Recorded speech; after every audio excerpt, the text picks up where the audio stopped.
Ang hindi marunong kumilala o lumingon sa pinanggalingan ay hindi makakarating sa paroroonan.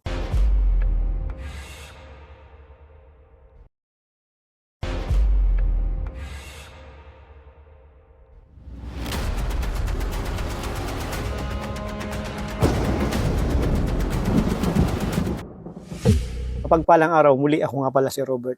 Makakatulong mo kung paano makilala ng husto ang sarili mo, malaman mo ang purpose mo dito sa mundo, at kung saan tayo patungo. At ipapaliwanag ko dito ang katagang ang hindi marunong kumilala o lumingon sa pinanggalingan ay hindi makakarating sa paroroonan. So, napakaraming mga nagbibigay ng ibig sabihin nito. Hindi nila naibigay talaga totally kung ano ang ibig sabihin dahil nakasakay pa rin sila sa masamang sistema o invisible na kulungan. Umikot-ikot lang sila dun sa pagmamanipula ng invisible na kulungan. Dahil ang totoo, sa aking naunawaan o sa aking pag-aanalisa, napakalalim po ng ibig sabihin talaga. Dahil ang totoo, ang ating pambansang bayani ay isa ring awakened spirit. Siya ay fully awakened spirit. Gising din ang pangunawa ng ating pambansang bayani na Dr. Jose Rizal. Dahil lang totoo, ay hindi ito tungkol sa magulang mo kung saan ka pinanganak, kung sinong tumulong sa'yo, o kung nanggaling ka sa hirap at kapag nagkaroon ka na ng mga material na bagay, naging maayos na ang buhay mo sa material na bagay, ay kailangan mong balikan kung saan ka nanggaling. Hindi lang po doon ang ibig sabihin ng tunay na sinasabi niya o gusto niyang iparating sa karamihan. Sino ba ang tunay na dahilan kung bakit siya pinatay? Halos lahat naman nakakaalam talaga. Ngunit yung sinabi niya, napakabigat po, napakalalim talaga ng ibig sabihin nun na lahat talagang kasamaan, lahat ng hindi magandang mararanasan mo ay dali mo ma-acknowledge ito o mauunawaan mo ito o makakaiwas ka na sa mga nagmamanipula na kasamaan dito sa mundo. Kapag nagawa mo, kapag ginawa mo, una-unawaan mo ang sinasabi o ang ibig sabihin ng ating pambansang bayani na si Dr. Jose Rizal. Dahil sa ang pinakatunay na ibig sabihin niya, ang hindi marunong kumilala o ang hindi marunong lumingon sa pinanggalingan ay hindi makakarating sa paroroonan. Totoo po yun. Ang ibig sabihin nun, sino ka ba talaga? Kilalanin mo yung sarili mo, kung sino ka, saan ka ba nanggaling, bago ka nagkaroon ng physical na katawan. Ganun po kalalim ang nauunawaan ng ating pambansang bayani dahil isa po siyang fully awakened po ang spirit ng ating pambansang bayani. Kilala niya yung sarili niya. Alam niya yung purpose niya dito sa mundo at saan siya patungo. Kapag hindi mo nakilala ang sarili mo, nandun yung magsusunod-sunuran ka sa isasabit mo yung pagkatao mo, yung sarili mo sa mga nagkukunwari na tagapagligtas sa mga kasalanan daw o sa mga ginagawa mo. Kapag hindi mo nakilala yung sarili mo, nandun yung worry at takot mo sa araw-araw mong gagawin. Dahil sa kakahabol mo na, maligtas daw sa impyerno. Makakaranas ka ng mas malala pa sa impyerno habang nabubuhay dito sa mundo kapag hindi mo nakilala yung sarili mo. Kaya't napakabigat ng ibig sabihin ng sinabi ng ating pambansang bayani. Dahil kapag hindi mo nakilala yung sarili mo, kukontrolling ka ng ibang individual na may mga daladalang lason o konektado sa invisible na kulungan o may mga parasite. Sila ang magkukontrol sa sarili mo o yung masamang sistema. Dahil hindi mo kilala yung sarili mo, sumandal ka sa kanila na sila ang magliligtas sa'yo, na hindi mo alam na ang tunay na pinagmulan o ang divine power o ang true source ay nandyan mismo sa sarili mo, nasa puso mo. Kaya't hindi mo kailangan ng validation ng ibang tao. Di mo kailangan ng palakpak ng ibang tao. Di mo kailangan isandal ang kaligtasan mo sa ibang tao, sa ibang individual, o sa hindi mo nakikita. Dahil napakalalim ng nauunawaan ng ating pambansang bayani. Alam niya sa anumang mga kasulatan. Alam niya kung sino ang tunay na masama at kung sino ang tunay na mabuti. Alam niya kung sino yung nagkukunwaring Diyos. Nakasulat mismo dyan sa kasulatan. Kung sino yung naglalang na hindi nagbigay ng kaalaman. Alam niya kung sino ang gustong mag-control Alam niya kung sino ang gustong magmanipula sa karamihan. Kaya't sinabi niya yun na kailangan mong kilalanin mo yung sarili mo, kailangan mong alamin mo yung sarili mo kung sino ka, kailangan mong makilala yung sarili mo kung saan ka nang galing, kailangan mong lumingon kung saan ka nang galing. Ayun na yun na nag-umpisa ka sa true source, sa tunay na pinagmulan, nandyan sa sayo. Parte ka niya, anak ka niya. Lahat tayo anak, kaya isa kang creator. Isa kang may kapangyarihan. Nakakapag-create ka ng kung anong-ano. Kaya kapag hindi mo nakilala yung sarili mo, kung sino ka, ay ibang individual na may mga nakatirang parasite o lason o serbantang invisible na kulungan ang magkokontrol sa buhay mo. Kaya't makakaranas ka ng sobrang hirap o hindi maganda sa physical na katawan mo at lalong-lalo na sa pangunawa mo. Dahil hindi mo nilingon yung sarili mo. Hindi mo nilingon kung saan ka nang galing. Hindi mo kinilala kung saan ka nang galing. Hindi mo inalam kung sino ka. Ngayon, pag nalaman mo naman yung lumingon ka sa kung saan ka nang galing, kinilala mo kung sino ka talaga, parte ka ng tunay na pinagmulan, at nasa sayo ang free will na gumawa ng kung ano-ano habang naka-align ka sa kanya na hindi magdudulot, na hindi maganda sa kapwa at sa sarili mo, ay malalaman mo na rin yung purpose dito sa mundo na nandito ka upang mag-experience. Nandito ka upang makaramdam. Kaya nga may physical na katawan. Nandito ka upang mag-create. Ngunit ang dapat na i-create mo yung alam mong magdudulot ng maganda pagmamahal. Magdudulot ng kaayusan. Dahil mag-create ka ng naka-align ka sa tunay na pinagmulan. Doon mo na rin malalaman yung purpose mo kapag nilingon mo na rin yung sarili mo. Kung saan ka nang galing, nakilala mo na yung sarili mo. Na ikaw pala ay isang tunay na creator. Hindi ka pala pumunta dito para magnakaw, para maging mapunta sa'yo lahat ng pera, mapunta sa'yo lahat ng mga material na bagay, mapunta sa'yo lahat ng ari-arian. Pagiging sakim. Nandun yan sa mga lason yan o parasite, nadala-dala ng invisible na kulungan. So kapag nalaman mo yung sarili mo, nakilala mo, mabubuhay ka ng alam mo na yung purpose mo dito. So, napakabigat pala ng ibig sabihin ng ating pambansang bayani. Oo, totoo po yan. Dahil gising po ang kanyang pangunawa. Kilala niya yung sarili niya. Kaya nga wala siyang takot na mawala yung physical na katawan. Dahil sa alam niya kung saan siya aroroon. Ngayon, kapag hindi mo kilala yung sarili mo, hindi mo inalam kung saan ka nang galing, ay hindi mo malalaman yung purpose mo dito sa mundo. At ayun na yung mangyayari na magsusunod-sunuran ka sa ginagawa ng karamihan. At mismong anak mo, maipapamana mo ito dahil nga ang pag-program ng masamang sistema o ng invisible na kulungan sa bawat individual ay namamana ito dahil kung ano ang paniniwala ng magulang, ano ang pangunawa ng magulang, kung ano ang lugar na kalalakihan mo, lahat ito ay magagaya ng isang bata o individual at kung paano itong palakihin. At habang lumalaki, mas tumitindi, lumalala ng husto yung masamang sistema o invisible na kulungan. Kaya't nawawala na ng desisyon ang isang individual na hindi kilala yung sarili, hindi alam kung saan nanggaling, hindi nilingon ang pinanggalingan, hindi kinilala ang pinanggalingan, hindi kinilala yung sarili, ay mabubuhay siya na ibang individual o ibang tao o mga serbantang invisible na kulungan ang magkokontrol sa kanya. Kung ano ang ginagawa ng karamihan, ganon din ang gagawin niya. Sandal din siya sa palakpak at puri ng ibang tao, ibang individual. Nagiging malungkot siya kapag hindi napansin ng iba. Nagiging malungkot siya kapag mag-isa dahil nga nakasandal na sa masamang sistema, nakasandal na sa karamihan. Kung ano ang ginagawa ng karamihan, dito nyo na makikita na sumasakay ng husto ang kasamaan sa lahat ng bagay. Dahil ang totoo, nabubuhay na ang society o ang lipunan sa pagiging peki.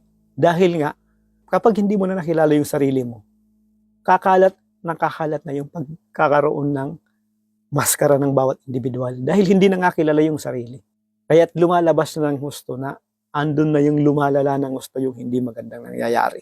Kaya kapag hindi mo nakilala yung sarili mo, mamumuhay ka ng kung ano ginagawa ng karamihan, magsusunod-sunuran ka lang kahit alam mo ng mali, kahit alam mo ng magdudulot ng hindi maganda sa sarili mo, o mismo sa palibot mo, ay gagawin mo ito dahil sa nandun yung palakpak ng tao.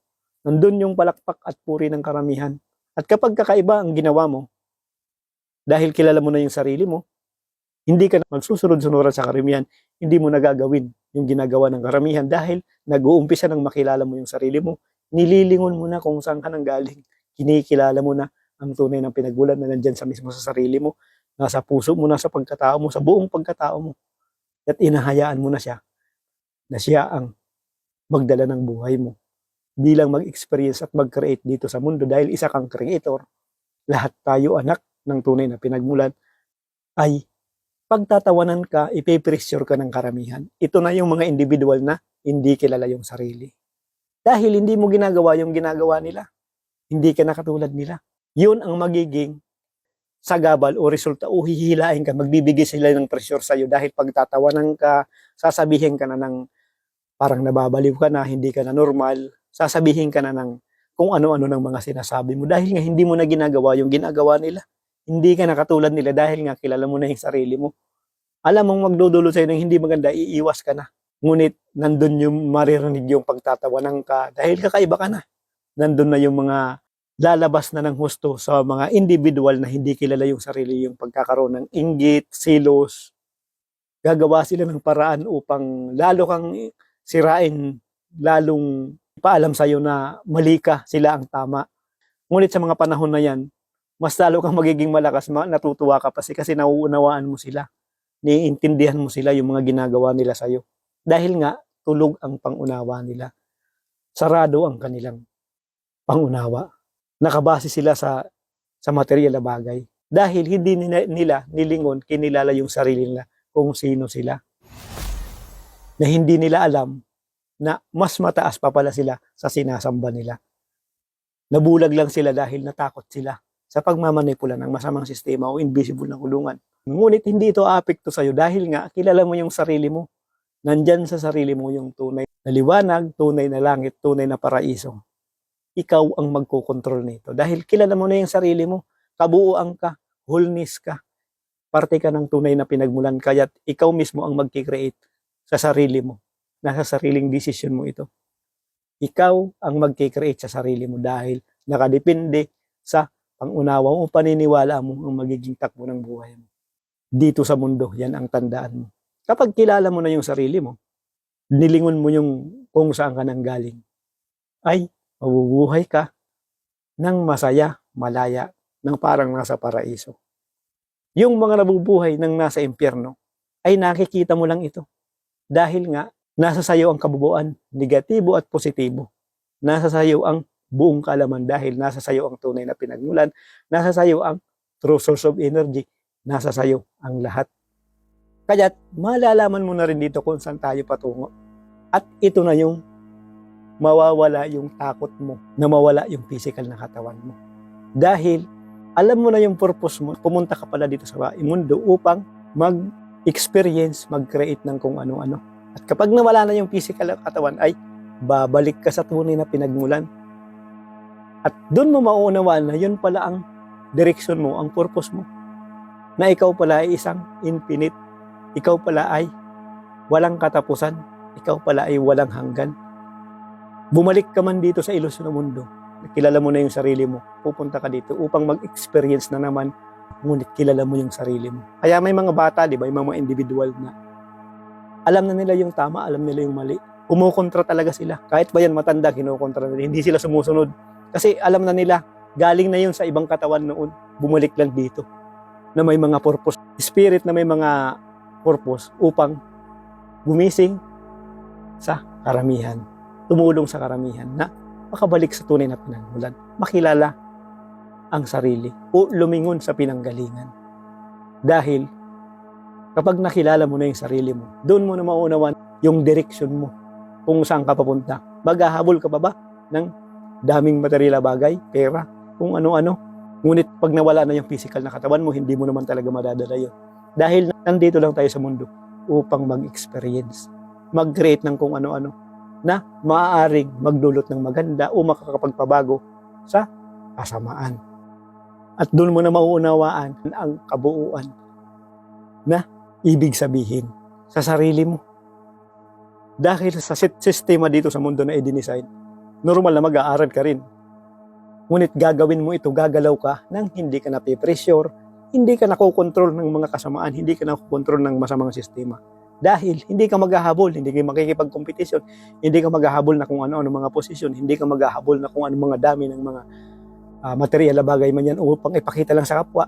Dahil mauunawaan mo na kapag ginawa mo yun ay naging laruan ka lang, naging alipin ka lang.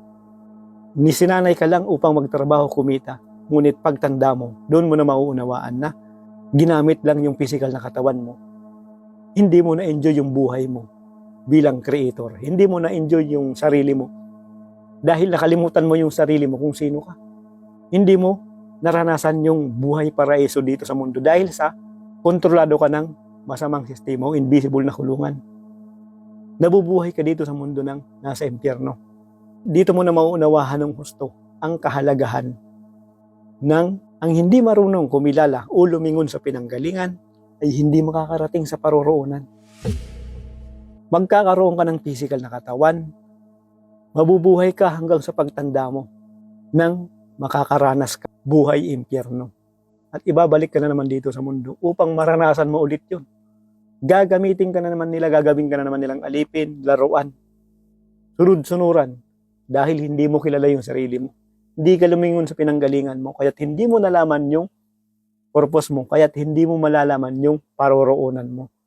Ngunit kapag alam mo na yung sarili mo, kilala mo na yung sarili mo, nilingon mo yung sarili mo kung saan ka nanggaling, ay mabubuhay ka ng nasa paraiso dito sa mundo. Dahil hindi sa'yo titira ang mga lason o parasite ng invisible na kulungan katulad ng kasakiman, pakikipagkompetisyon, pakikipagtunggali sa kapwa, pakikipagyabangan, silos o inggit, pagsusugal, at ang pag-involve sa illegal na droga, at marami pang iba, ay hindi ito titira sa iyo dahil kilala mo yung sarili mo. Kaya't mabubuhay ka dito hanggang sa pagtanda ng physical na katawan mo na nasa paraiso. At nagbibigay ng magandang aura, ikinakalat o ipinapakilala na ang tunay na pinagmulan ay ang walang ibang may kapangyarihan sa lahat. Kaya't malalaman mo ang patutunguan mo kung nasaan ka. At yun na yung, kapag nawala na yung physical na katawan natin, babalik na naman tayo sa kung saan tayo nanggaling. Yun na yung true source. Dahil parte niya tayo. Tayo ay walang hanggan. Tayo ay infinite. At ang katotohanan ay nag-uumpisa sa iyo. Hindi ito hinahanap. Kaya't ang maligtasan ay nandyan mismo sa sarili mo. Dito mo na maunawaan na napakalalim ng ibig sabihin ng ang hindi marunong kumilala o lumingon sa pinanggalingan ay hindi makakarating sa paroroonan. Ang ating pambansang bayani ay gising ang kanyang pangunawa. Fully spiritual awaken siya. Kilalang kilala niya yung sarili niya. Sana ay may natutunan ka at nalaman sa mga sinabi ko. Malaking bagay at tulong na rin sa akin na subscribe ka sa akin, like mo yung video ko.